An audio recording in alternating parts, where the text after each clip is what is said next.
You think you know the Banshee's scream, but what if I told you that what you've heard is a lie, and the real warning is one we all need to hear, urgently? This is probably the image that just popped into your head, right? Pulled straight from movies and video games, a screeching monster that you're supposed to fight. But treating her this way isn't just wrong, it's a dangerous misunderstanding.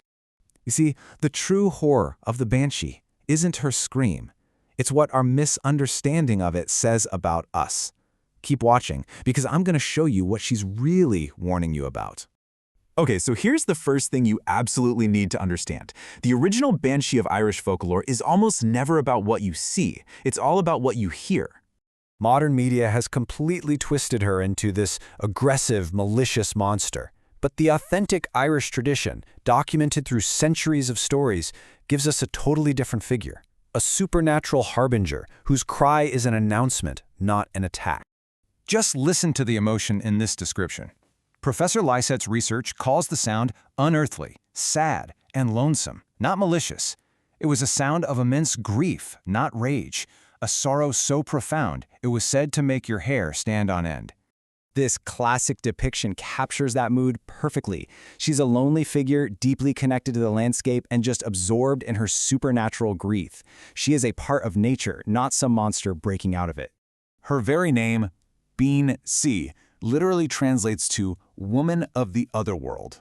Now this is key. She's not the ghost of a dead person. She is a powerful, ancient, supernatural being existing completely outside our modern ideas of simple, good, and evil. So if she doesn't kill, what is her purpose? Well, this is where the story gets so much deeper. She actually played a vital social and psychological role for Irish communities facing the certainty of loss.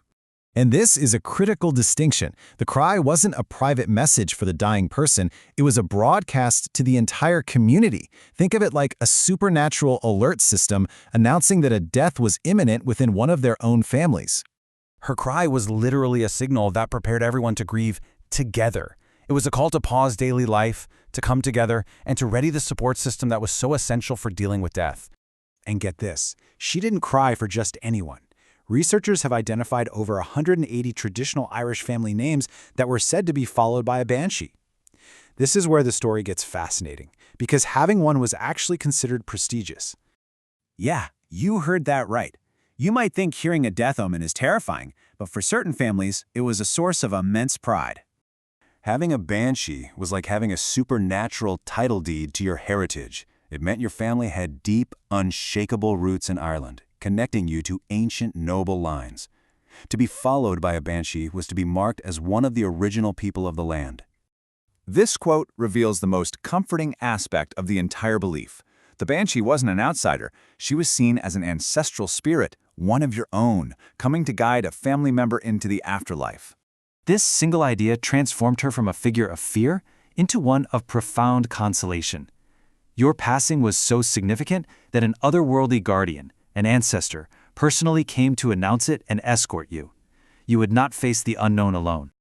So how did we get from that, this complex ancestral mourner, this symbol of pride and consolation, to the monster you see in video games today? This is where we uncover the real warning.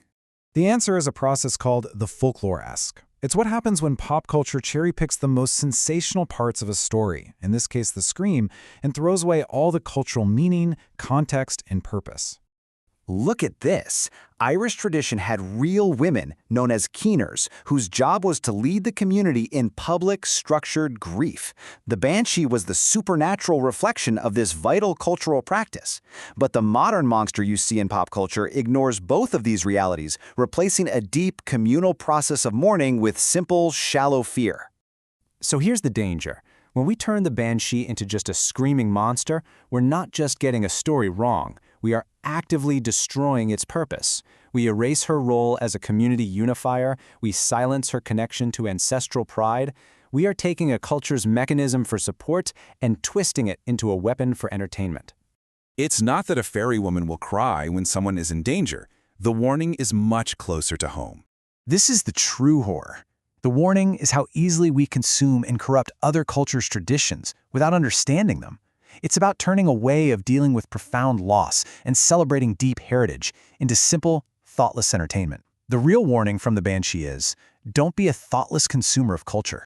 If this changed how you see the Banshee, share it with a friend who loves horror. They need to know the real story. There are so many myths we get wrong, so subscribe, because next we're looking at a similar figure from a completely different culture. And if you believe in getting folklore right, hit that notification bell. Thanks for watching.